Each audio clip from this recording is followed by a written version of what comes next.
All right, the James Garner one is really good. It's a documentary on James Garner. On him running his race team, Okay. which I forgot that he had. And everybody, I think, kind of thinks of like Steve McQueen as the actor race driver, Or but Patrick uh, Dempsey. okay, I'm still go. Paul Newman. All right, right. Obviously, that's the big name. Yeah, but James Garner was real into it too, Oh yeah, for sure. and because he's in like one of my favorite movies of all time, which is Grand Prix. But it's cool because it starts and he's doing like the Baja 250 or something. I don't think it was the 1000. It was like a shorter version, but he's got the Jeep, not the Jeep, the Bronco that everybody knows that Parnelli Jones drove. It's the The same. big old Bronco. Yeah, it's his team. Okay. Um, he's like driving that, and like the quality of that documentary is really good. Like the one you were just talking about before we started recording. So, which was the 55 Le Mans film. But Yeah, the one we might that's as well get from into it. British television produced one. It's like a half-hour recap of the 24-hour Le Mans race in 1955. And a bunch of these are on Amazon. Like Amazon's like a giant repository of these things, and they're usually better quality than what you find on YouTube Yeah, for as far sure. as like upload quality, because they must have some quality standards that Amazon Prime has to meet, and Amazon Prime has them, I guess, legally, because there's like a ton of stuff on there. Like there's one about rallying from like the 50s all the way till the very early 90s. Yeah, it's the Group A stuff. That's Mm-hmm. a really good documentary. It's like almost 3 hours long, I think. Totally worth it though. Yeah. And then like a lot of these I've just been putting on in the background as I'm working from home, and just, I've got like two computers where I'm sitting. So I got one computer doing it and the other computer is my work Right. computer. Um, just, it's either that or music. So doing that. And then what are the one that I watched today? Oh, European. It's like racing in Europe. I'm going to have to make a list of these and post them, because uh, they're really good for like just things to watch. But it's like racing in Europe, and it's like an hour and a half, and it's a bunch of smaller films in one thing, and they're all different. Okay. And it's like newsreel style. Like one is like the 54 Lamar or something, and then, or no, it's like 56 or 57 because it talks about the accident the year before. And then one is the Tour de France race, which I didn't know was a thing. They raced Tour all de around France, as France. in cars, not the bicycle Yeah, Tour de France. not on bicycles. So they did this giant tour of France, and then they would, not only would they rally and race between places, they would get to a circuit. It was like like the modern, um, what is the modern cannonball called? Why am I, One Lap of America? Same idea. So Okay. you have to get from one racetrack to the next racetrack in like 12 hours. So like And hot rod power tour with road courses instead of drag strips. which is what One Lap of America is. Yeah. Um, Yeah, I'm just saying and another thing to relate it to. so then you'd have to do that. And then, but some of them will also be like hill climbs, or some of them would be door to door racing. That's crazy. And like part of it stopped at Le Mans, and they raced Le Mans, I think. Or it was like, and then it was just so very French because they had all the, uh, support area where it's like cafes and all the French food, and it was just very, very cool and crazy. And like there's like four Ferrari 250 GTs, right? The coupes. I think I'm thinking of the right car. There was Like, a coupe called the 250 GT. Sure. yeah, it was not like the pontoon fender cars. It was Yeah. After that. the early, yeah, Yeah, they're later then, I guess, right? Full bodied touring Ferraris, like GT Ferraris. Yeah, It's like GTO. those, and like, yeah, and like everything else that you could possibly be a sports car in um, in Europe at the time. So that stuff's really cool. Yeah, the But pontoon cars were Testarossas, yeah, and those were like 56, 57, and then the 250 GTO, which is the iconic kind of fastback Ferrari, that was early 60s. yeah, that's what it is then. Um, I don't know if they're like short wheelbases, but that's the car. And like, of course, they're breaking down the side of the road, and like guys are fixing them on the side of the road, stuff like that.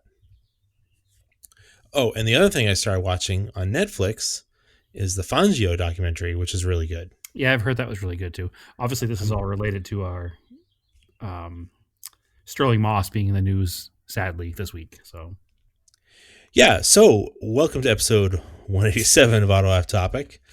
Uh, Quite a cold open.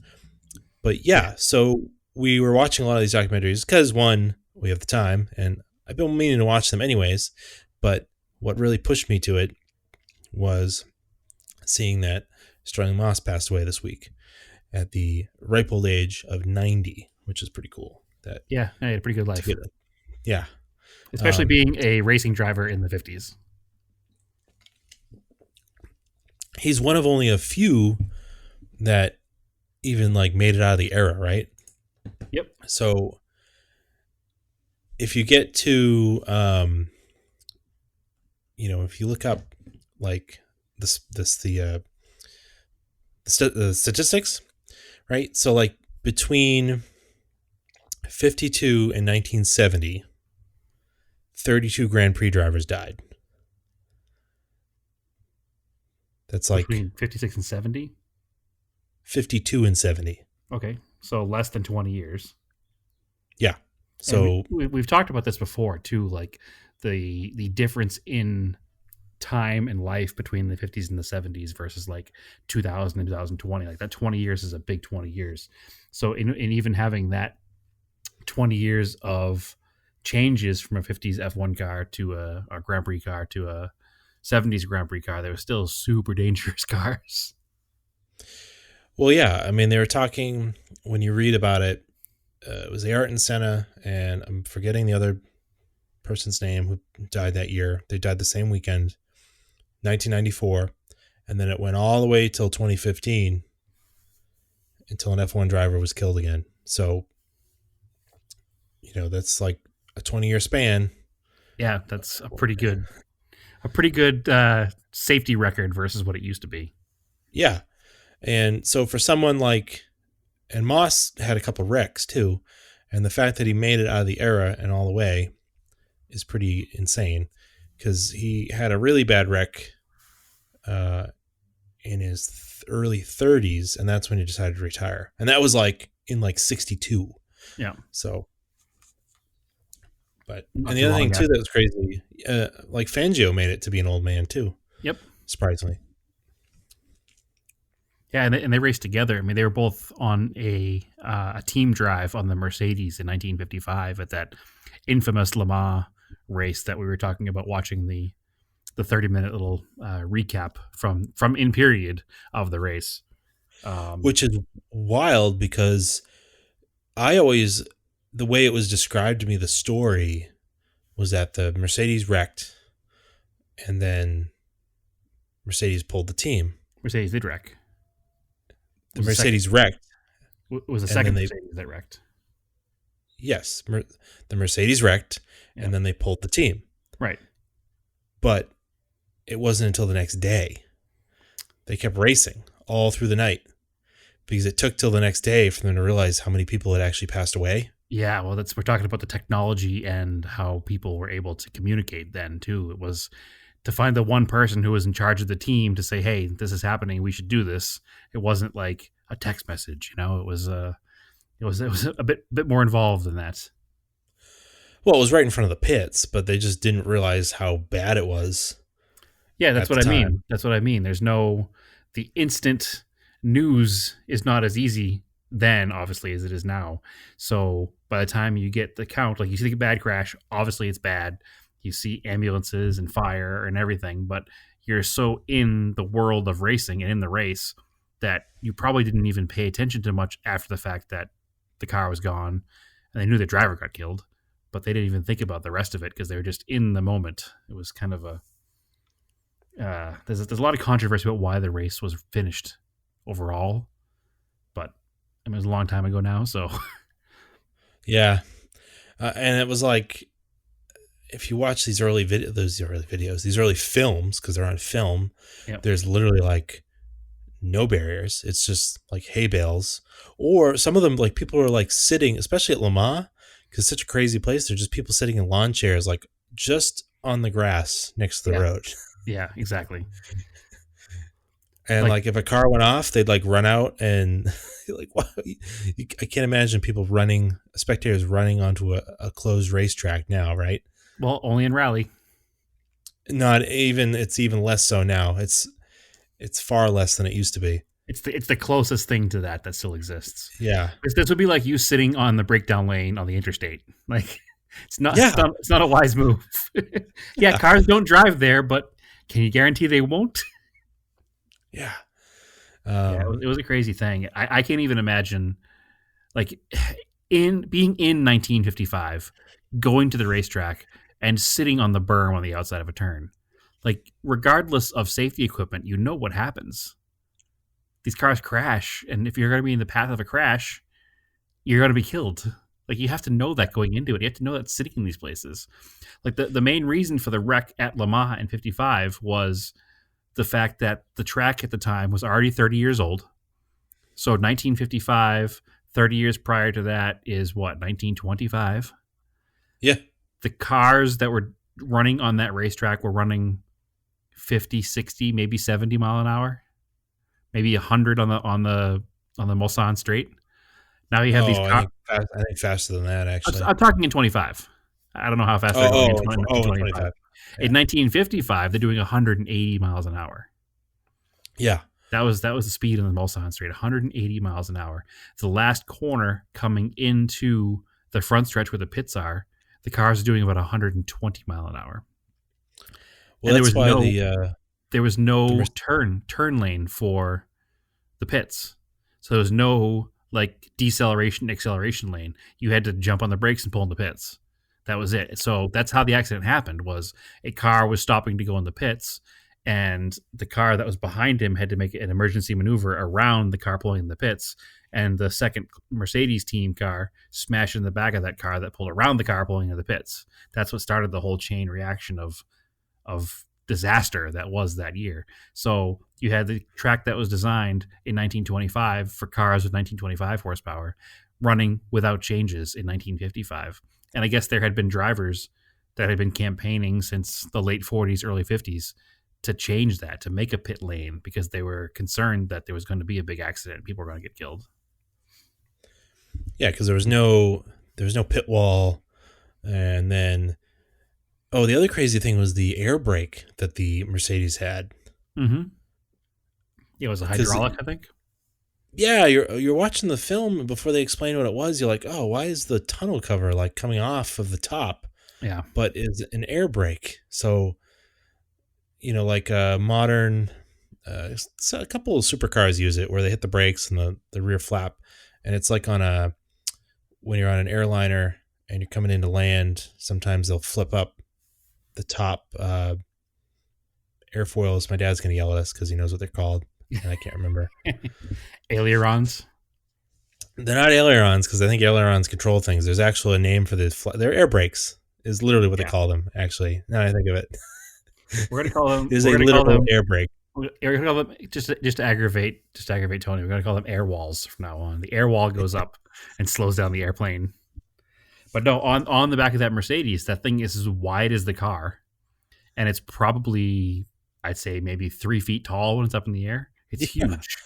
It's a massive. It's like putting the hood up on your car going down the highway. It's a huge airfoil or air brake, and it was controlled by a lever in the car.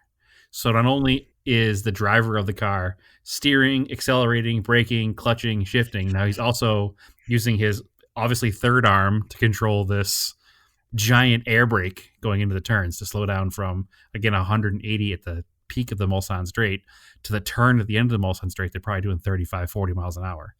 So That it must have certainly felt helped. insane too. Yeah, for sure.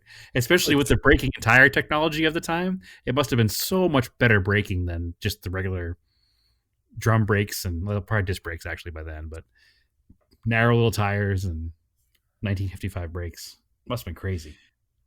yeah, and then just to even have the thought of that, because aerodynamics in cars wasn't really well understood, but they knew enough from airplanes that they could use this thing to slow it down. Yeah, yeah, it was crazy. It was probably would have been, if they continued to use it, I'm sure it would have been made illegal the next year. Sure. And then one of the there's a couple stories I was reading about Sterling Moss. So he's famously for Mille Miglia. I probably pronounced that wrong. Um, he set the record that was never broken of doing it in like 10 hours and like 10 hours and 40 minutes or something, which is 1,000 kilometers, and it's a circuit of Italy Crazy. on on just surface roads, which is Not pretty closed wild. public, not closed public roads, right? Yep. So the original, long distance rallying, right? So it was basically, the way they started kind of racing, and you'll see this in the Fangio doc, is that it looked a lot like rally, what they called Grand Prix or uh, racing, was because they didn't have racetracks. They just raced point to point, like over multiple days. So basically, it's like what Dakar is now, or what rally was in the 60s, 70s, 80s, where there were multiple day events. And then, eventually those went to stages. But yeah, it's just that's kind of how it started, which is kind of wild. Yeah, it's an interesting era of racing when you start getting into it. There was a lot of learning and developing that was still going on for sure. And then drivers would jump into anything. Yeah, That's probably the coolest thing. And there's not too many drivers today that do it. There are some. Uh, I know, like Fernando Alonso is probably famous for doing Formula One and endurance racing, and he tried Dakar this year. So he's probably the most recent one to really try a bunch of different stuff. But there's quite a few drivers over the years that have done it, but it's not like super common because of like sponsorships and well, sponsorships and allegiances. and contracts now too. Yeah, yeah. It's just like any sport, the big contracts and the, not managers but publicists, or not publicists, we call them agents. The agents kind of dictate a Mm. lot more of what happens now than just the desire to go ahead and do it.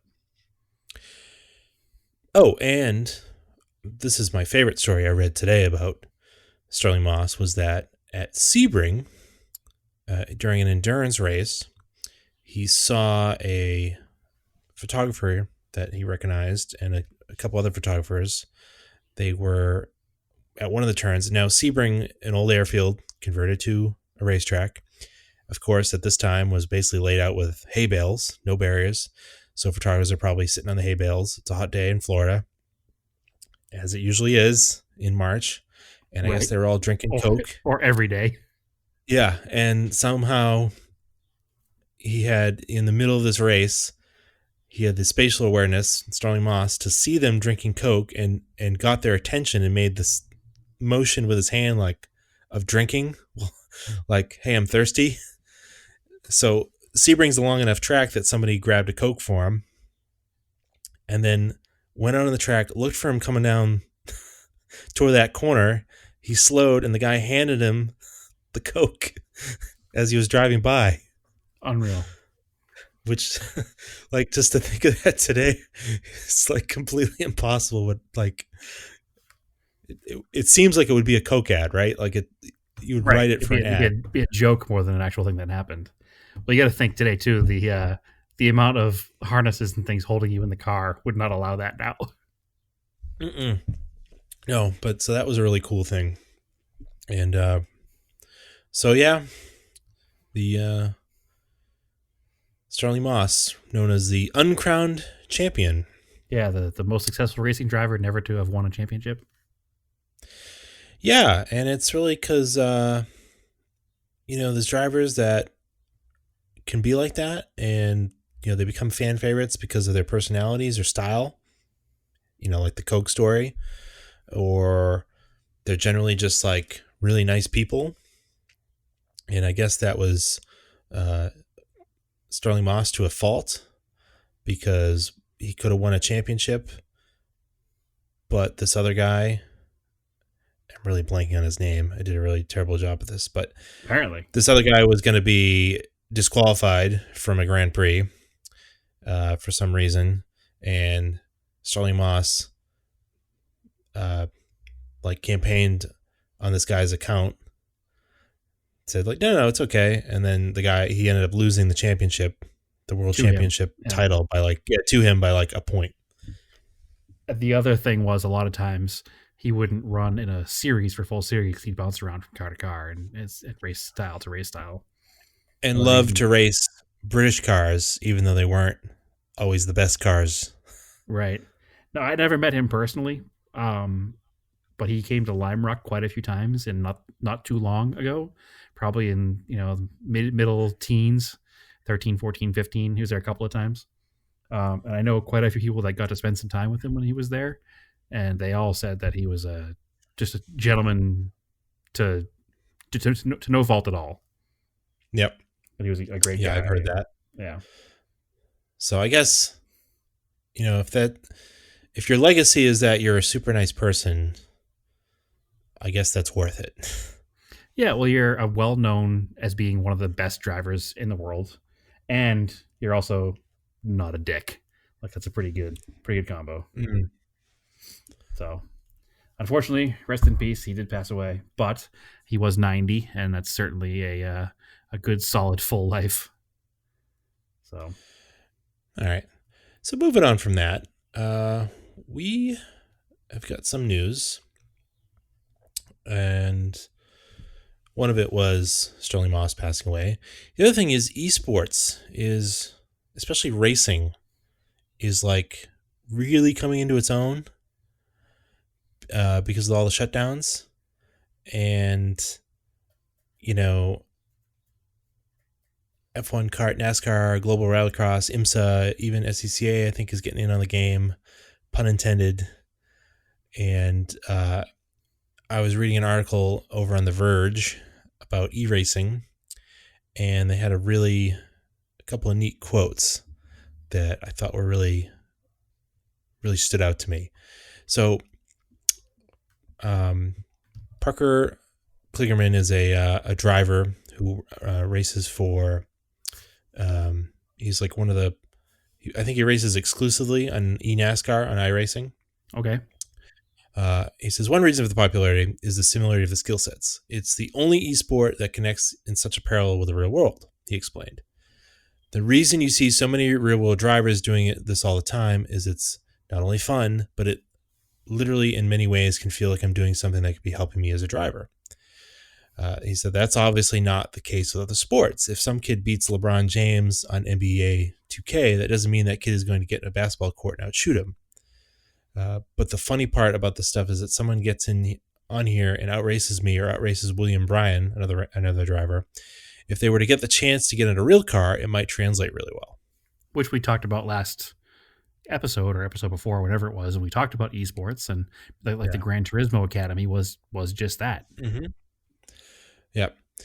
And so this other person, James Pike of Podium Esports, who is actually the production company that is doing all the NASCAR, the eNASCAR, and all the stuff for broadcast. I didn't realize there was a whole thing behind that. I thought it's more than just like putting the stream on TV. There's actual production to it. So he said, and a lot of that simply comes to the technology at play. Anybody worth their weight in salt is running with a wheel and pedals, just Yeah, like you not would in us. real life. Yeah. The only thing that's really removed are all the G forces. but a lot of the same sorts of skills are much more applicable in sim racing compared to shooting a jumper on a controller versus shooting a jumper in real life. Makes sense. I still have a I still disagree to a point. About what? I listen. I drive a car in real life and I drive a car in a Yeah. video game, and to me, there's not a lot that translates back and forth. I do understand the using the video games to learn a track. That certainly is something that modern race car drivers have that drivers of the past did not have. But I'm not so sure that it's I think the key is that we haven't done it with a real good wheel. The only other wheel I've used was the one that was for Gran Turismo 3, okay. um, The same here. which apparently was an okay wheel for the time, but now wheels are like really, really good. And I guess it's literally a game changer to use a wheel once you get used to it. I know I'm trying to find one because unfortunately for us console players, you and Yeah, I they're play like Xbox. $400. They're crazy expensive. You have more, and here's the thing: I use a console because it's just easy. I'm just not into building computers. I know how to use computers. I'm good with computers. I just don't have any interest in building a computer. It's like, to me, building a computer is like building a race car. If you've got a place to use it, that's fine. Otherwise, it's pretty limited. So, I'm pretty. I'm actually playing more games now than I have, recently because there's nothing else to do. But I'm generally a pretty casual gamer, so like a fully blown dedicated PC is just not for me. It's not a good use And of our that's what. money. Yeah, it's not. I can spend that much money on cars, and people are going to at me with it's cheap to build or whatever. It was is easy enough and like mindless to just buy an Xbox. And now everything's got crossplay for the most part. So, but anyways, I digress. Yeah, a wheel for an Xbox is like $400, so I'm trying to find a used one. Um, it's kind of a bummer, but I really want to try it, and especially because we got into Dirt Rally or Dirt Rally 2. Which is impossible. It's full on sim, so it's super, super hard. Um, Forza 7 still bridges that gap where it's got some good simulation to it, but it's got a little softness of arcade forgiveness. Yeah, and if you're a So you hack, you can can, sometimes do well. exactly. Whereas I'm a Um, hack, so sometimes I do well in Forza. But man, I haven't completed a rally yet in Dirt 2. it's punishes, like it just punishes you. It's so hard. Um, but the car just gets reset and there's no big deal to it. However, there have been some real life consequences in esports for racing. And, you know, we all get mad at video games, and I think we've all been known to rage quit. But Bubba Wallace, NASCAR driver, did this last weekend during the NASCAR race that was on TV, and actually ended up losing one of his sponsors in real life. Yeah, because he got angry at the situation, wasn't taking it serious enough, was looking at it as a video game. And his sponsor was like, no, you're on TV. We sponsor you to be on TV. You can't just quit and not do this anymore. Yeah, it was kind of a, like, I guess something kind of silly happened. The other guy, like, it wasn't the accident wasn't his fault, but still, it's like, I get his point where it's just a silly game, it's not real, but it's real enough right now that people are paying money to put their name on your car. At the end of the week, that paycheck that he cashed for doing that was real, and that's what he should have thought about. Exactly. Like, You or I can rage quit playing Forza because the only thing that happens is the people that are still playing will laugh at you after you've signed off, but all you did was stop playing a game that you paid for. Nobody's paying you to play that game. yeah, it's crazy, right? Yeah, that's I get their point for sure. I get his point too, because again, I'm not huge on this iRacing as replacement for racing, but I get his point. But I definitely get his sponsor's point. But a lot of people do take it really seriously, and it has given some good racing, I guess. So, and it's a good way to get seat time for the like without getting seat time. I don't know. It's weird.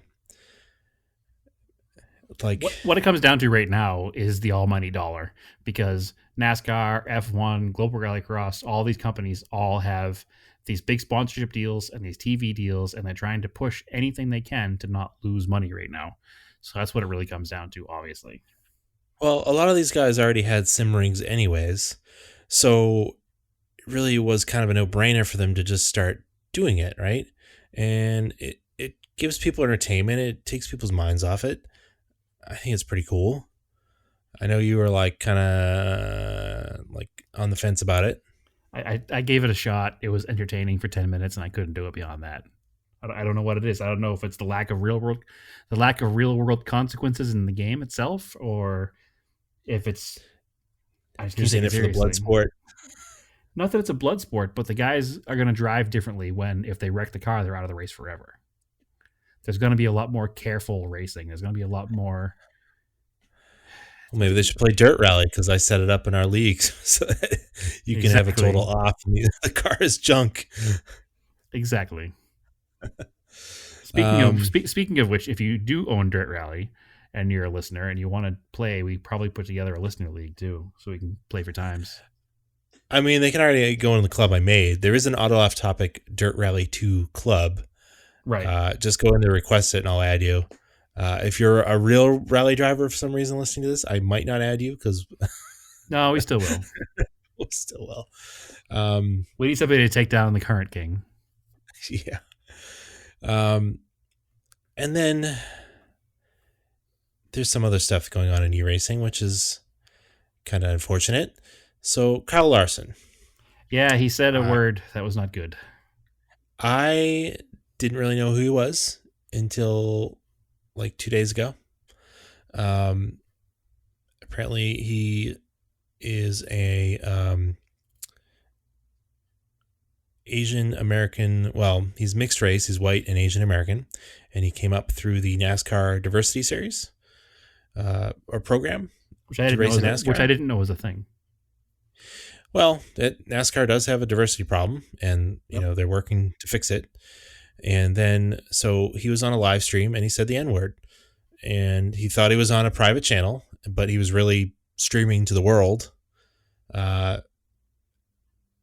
the account sounds like he was using it in kind of a joking way to his friend or spotter or whoever it was.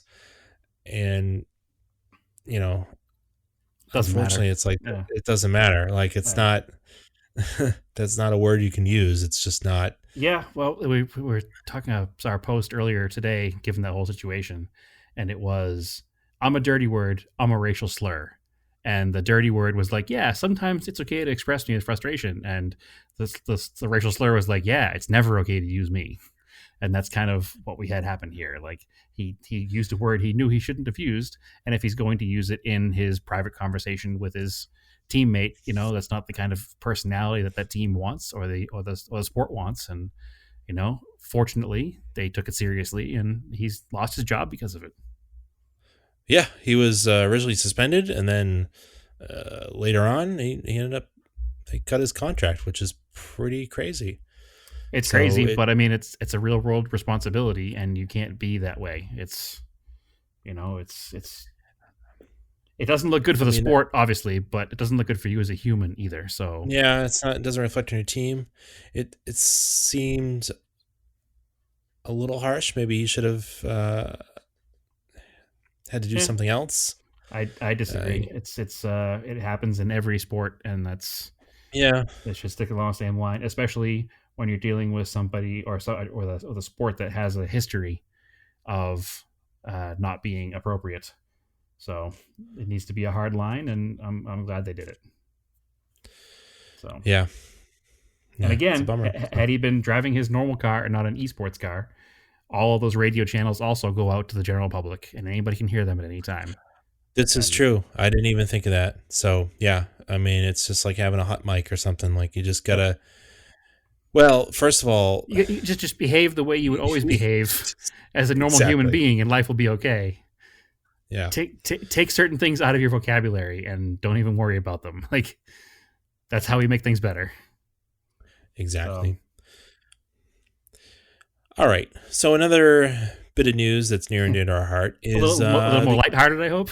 yeah, much more. Well, yeah, you could say more lighthearted. A different type of Well, rule breaking. it's not about death or systemic racism, so we're gonna be okay. Yeah. All right, good. Uh, Cannonball record. Oh It Jesus, is.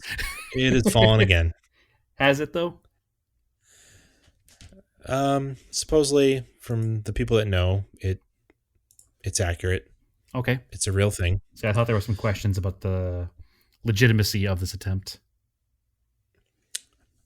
I mean, according to the video on YouTube I watched from Ed Bolin, who was one of the record holders over the years, he claims that he saw the GPS data, saw stuff, so it's real. Okay. Um, it's like 26 hours and change, and just in November that Arnie Tolman Tolman, yeah. uh, did it in like 27 hours and change, so they beat it by almost an hour. Now Which is pretty insane.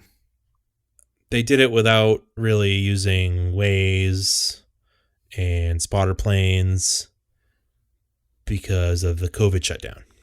Right. Just less people on the road. Now, does it matter? Do we care anymore? Ed Bolin made a good point that just because their brand of rule breaking is different from his brand of rule breaking, neither one of them are right. Right. They both You know, did something illegal. he said it's like me being a cocaine dealer calling a heroin dealer a terrible person. Right. Yeah, that's It's a valid point. I think a part of the problem is that there hasn't been any bad PR from one of these attempts. You know, Ed Bolin or any of these guys at this time haven't had a bad wreck where an innocent person was hurt or killed. Um, and there hasn't been any, or even injured or inconvenienced in any way. So there hasn't been any bad press for it. So it's kind of been looked at as, hey, this is just the, you know, quote unquote bad boys club doing something that they want to do. You know, it's no harm, no foul. And I think that's part of the problem is these people are now afraid that, hey, this is a record that can be broken. Let's keep attempting it. And it's going to become less and less serious as it goes along. And eventually it's going to come to two 16-year-olds in a clapped out, 2005 Camaro. And they're going to wind up causing some serious issues. maybe. I mean, it still takes planning to do it. Well, I'm not saying it doesn't take planning. But what I'm saying is the less serious it's taken, the more opportunity there is for a problem. Like if you look I at the don't think these setup, guys didn't take it seriously. but if you look at the setup that the most recent team used, and let me rephrase that before I say it. I'm not saying they didn't take it seriously. I'm saying that the more popular and the more mainstream this record breaking becomes, the more people are going to attempt it, and the less people will take it seriously. That's what I'm trying to say. Um, but if you do look at this last attempt that was done, they had like a couple extra gas cans in the trunk, like big marine style gas containers in the trunk. They didn't have the car necessarily specially outfitted in any super safe way. Well, that to me is more in the spirit of the original versus the over planned tens of thousands of dollars spent which on the more recent which stuff. again is why I'm saying that these guys didn't not take it seriously and they didn't do anything completely reckless other than the event itself. But I'm just saying that I think part of the concern now is that it becomes so mainstream and becomes so popular and becomes so. This is a record that anybody can just go out and do. Technically, there's no FIA standards, there's no rule book, and I think that's part of the fear that's out there now with people that have done it is they don't want it to become a stain on the history of the event and what they have done, and they also don't want anybody innocent to get hurt. Yeah, I guess. I mean, it probably at a certain point it should probably just stop, like for like ultimate time. I mean, I would do it just to retrace the route in something weird or just in general. I don't want to break the record, but maybe if I drove it in like 2 days, it would be kind of fun to try, Right. No, I just to get say that. I did it. No, I get that for sure. But again, I'm not saying that you're going to be the one either. I'm just saying that there's going to be something bad will eventually happen, and it will stain the history and all of the previous records. Eventually. Um, but But yeah, so I it just think, happened. It's done. what's the average speed at 26 hours? It's got to be 90 plus miles an hour average, right? It's over 100. Right. So you're sustaining an average speed of 100 miles an hour. That means that car is going flat out at some point for a long period of time. 140, 150, 160 miles an hour on public roads is not something that can be condoned by anybody. Because I think, if I'm remembering correctly, when Tolman broke it in November, I feel like their stopped time was like 20 minutes total. Something ridiculously low like that, yeah. Yeah. So, So the only way to make the it, record keep going up is to go faster and faster, and that's just a recipe for disaster. yeah. But, it shows that at least, I guess, the infrastructure exists for faster speed limits. And if we had less traffic, you could drive a little bit faster. So, that's the one thing I hope from all this, is that they realize that more people regularly can work from home, thus reducing the stress on our infrastructure for travel and fuel use just by that. Like if you Yeah, could just cut those things down, you do a lot to help the environment, yeah, for sure. I mean, and still people get to still keep their cars if we just don't need to use them as much. yeah, I've certainly transferred to working from home without an issue here. So, I mean, it'd be kind of nice if I could go out to dinner, you know. well, yeah, I'm not saying this is ideal right now because it's certainly not, but you know what I mean. But yeah, for the most part, like, it's also a super bummer how inexpensive gas is right now. You really can't go out for like a long drive. Um, I haven't seen a change in gas here. here on the coast, it's the three gas stations right near my house have been under $2 for a couple weeks. No, we're still at like 270. That's expensive. Yeah, it's what it was before this all started. It hasn't changed at all. Weird. So, and But again, I think that it's not that you can't take a long drive. You just can't take a drive with a destination where anybody else is going to be. You know? well, here's the thing though. Where you are, you can drive for a while and remain in the same state and not encounter someone. Yeah, Here, I can't do that. you If I can go. drive an hour north, I'm in another state. You can go west. Yeah, but the point is to not be a jerk. I'm not really going anywhere outside of my town. Like, I'm Okay. keeping it within like 5 miles, because the whole point is that you don't accidentally interact with someone that has something you don't want, or you accidentally give that to someone else without realizing it, even though you're trying to be apart. I don't know. Well, the way we've been doing it is we safely fuel up here in town, and then we don't drive further than we can get back on the same tank of fuel. And the only time we got out of Fair the enough. car, Fair enough. the only time we've gotten out of the car is when we're pretty remote and there's nobody else around at all, and we just take a look at the scenery and then stretch our legs and get back in the car and head back. Yeah. We See, purposely avoid a parking lot with anybody else in it, and we're certainly doing, because it just unfortunately, I got to get out of the house. you know, yeah. That's a smart way to do it. That option to do it here doesn't really exist too much, because there's so much population here and it's hard to escape population. And then just people in general are just out anyways. But regardless, that's why I've been playing a lot of video games. Yeah, I hear you. Same here. Um, but you have been doing some Project Car updates, right? Or No, Scale Project Car updates. say no, no, no, Sorry. no project cars.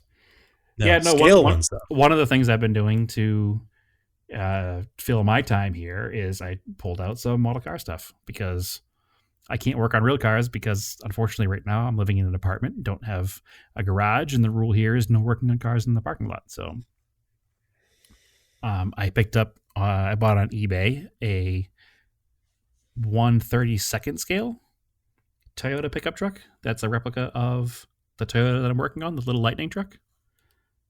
So I worked on that a little bit. The unfortunate thing I am running into is I don't have a lot of supplies here. I still haven't moved all of my stuff from Massachusetts to Arizona because I don't have a place yet. Waiting until we have a house to bring the rest of my stuff out. So I don't have all of my model car stuff. I was a little short on some paints, so I used what I had and said I'll paint it blue and it'll be good enough. And then I realized after I painted it blue, I said that blue is nowhere near the blue of the truck, and I need to get some paints. So not going out to stores it makes it difficult to get paints because you're buying them from the internet, and then it's hard to actually see the colors by the picture on your screen. Unfortunately, I noticed because I got a blue that's pretty much purple, so Mm.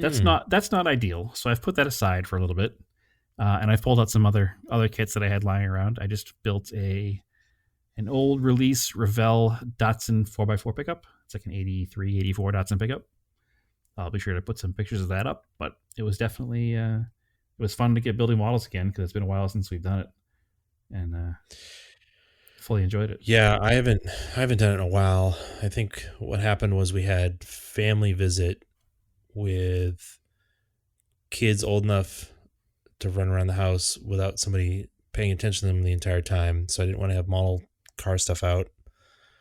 So I Right. put it all away, and then I just never set it back up. But I know the glue I have is probably dried up, so I don't even have glue. Yeah. Fortunately, I had happened to just purchase super glue for something unrelated, probably I don't know 2 months ago. So I had fresh glue because yeah, all my stuff was dried out pretty good too. So, but no, How? it's been good. That Datsun pickup truck kit I had was an old stalled build from a long time ago, and I had some decals that didn't quite fit the truck that I had to get off of it, and I learned that acetone nail polish remover takes off the water slide model car decals Hmm, pretty easily without touching the paint underneath. So that was good. cool.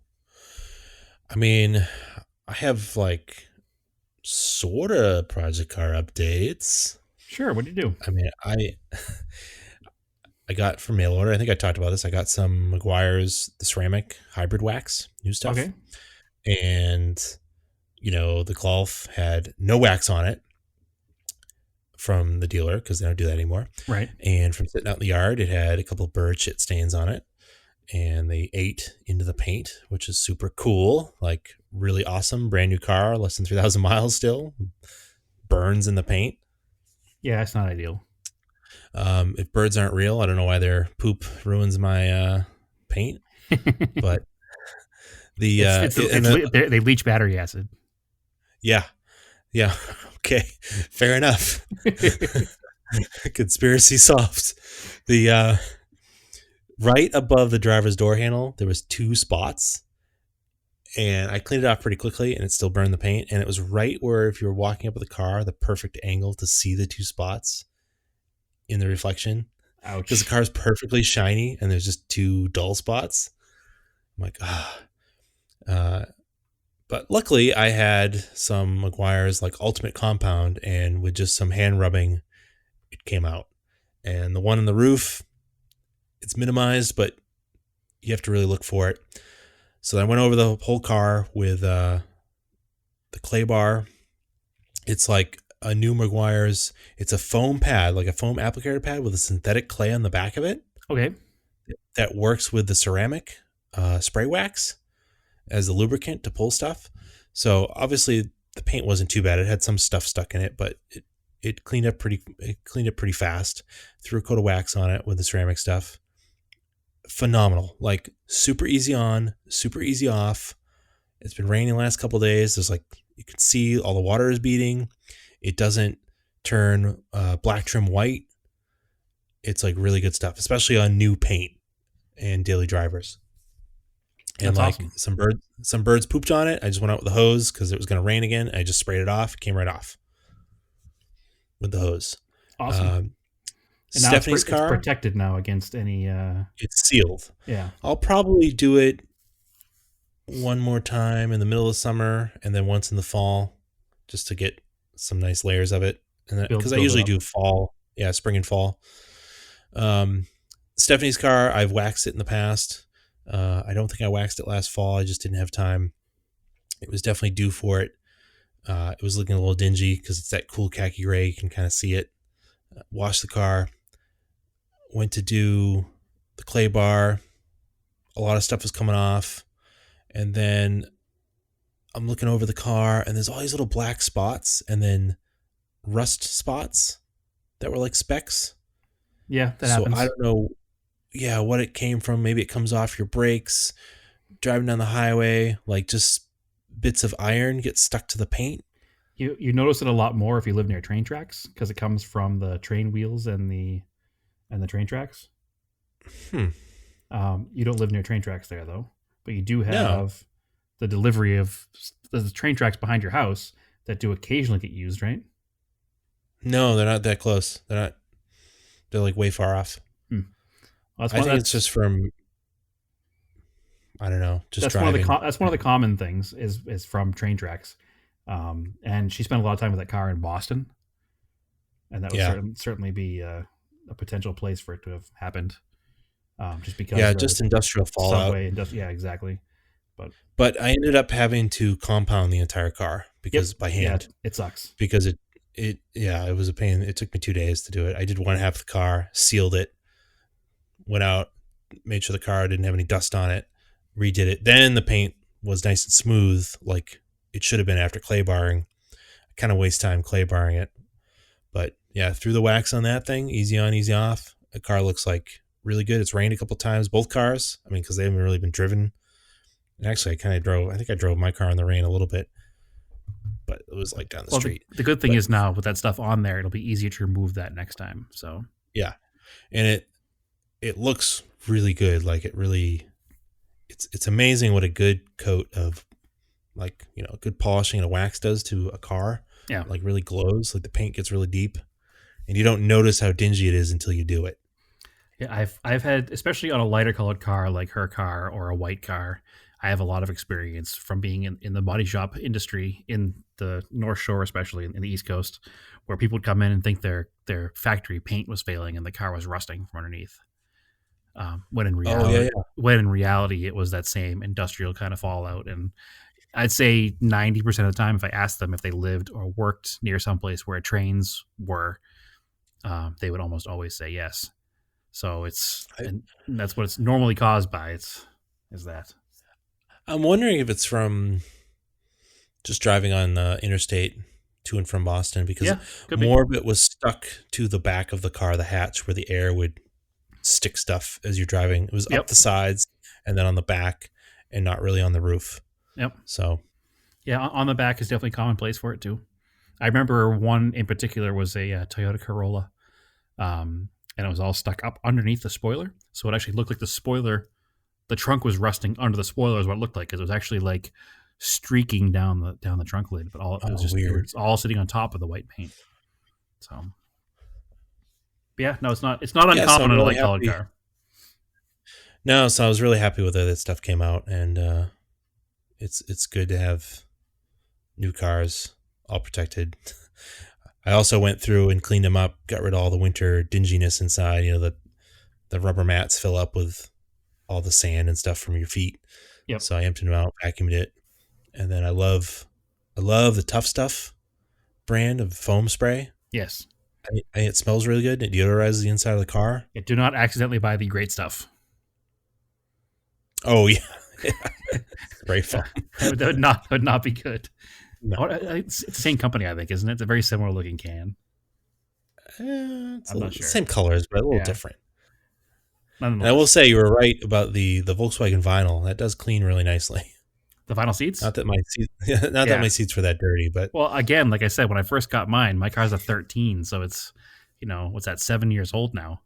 And when I yeah. was doing Uber, people get in my car and they'd be like, "Oh, what is this? This is nice." I'm like, "Oh, it's a Jetta." Oh, what year is it? It's a 13. No, it's not. Yeah, it is. People thought it was brand new, so I probably sold quite a few of them. I should have been a Jetta salesman, Yeah. but Yeah. nonetheless, yeah, it does clean up real nice, real easily. It's very very long wearing too. It doesn't wear out like a you get in a leather seat car from the same era as mine, like a 13, and a lot of them have stress cracks and lines, and I think it being I vinyl, really vinyl need to, helps. yeah, I really need to do some research on like a good restorative leather product for the Galant.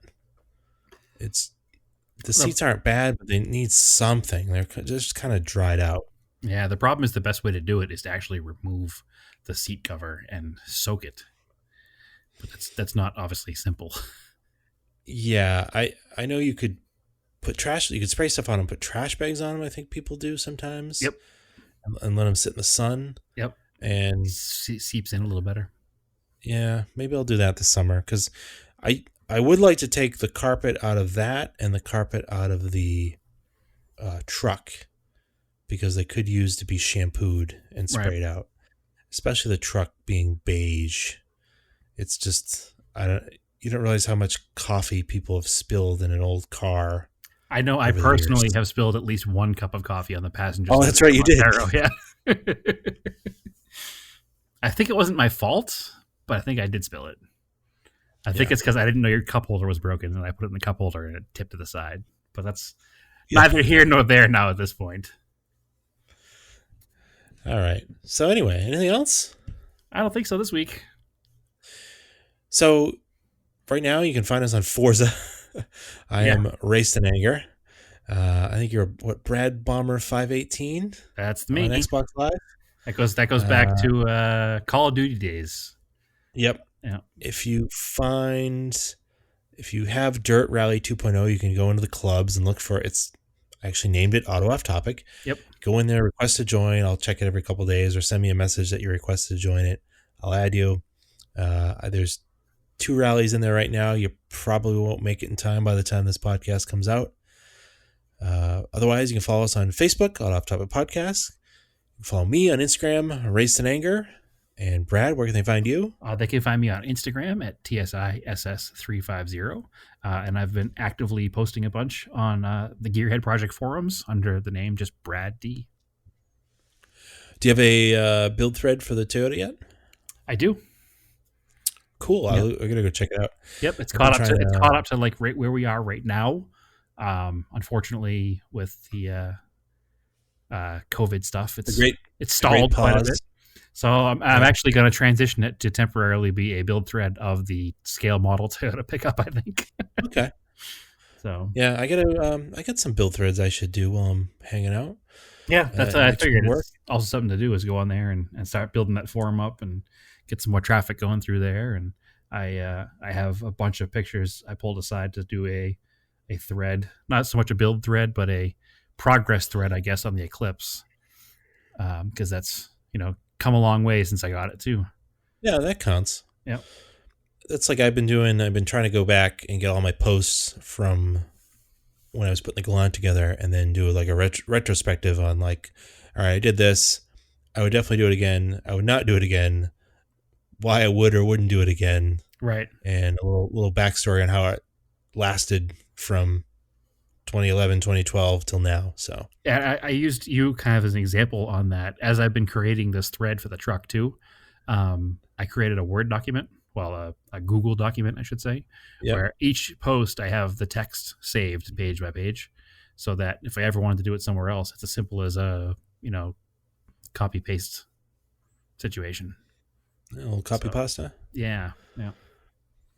So I don't know. Cool. Just a thought. All right. So as always, keep cars analog and aim for the roses.